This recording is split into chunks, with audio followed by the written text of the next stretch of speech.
तैयारी हो गई बानो? हाँ जी, सब तैयारी हो गई बा।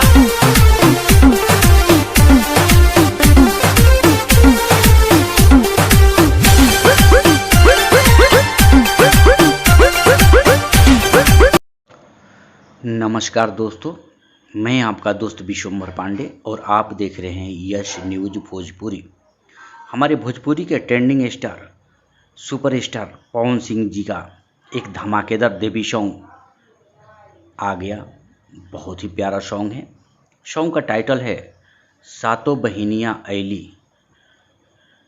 बहुत हाई लेवल का सॉन्ग है, सुपर फाइन सॉन्ग है।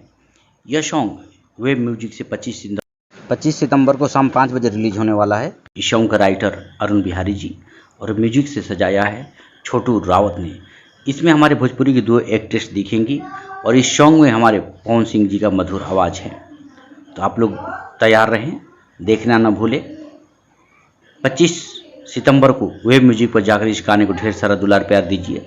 साथ ही अगर आप हमारे चैनल पर नए हैं तो चैनल को सब्सक्राइब कीजिए। ढेर सारा दुलार प्यार हमें दीजिए। नमस्कार, प्रणाम।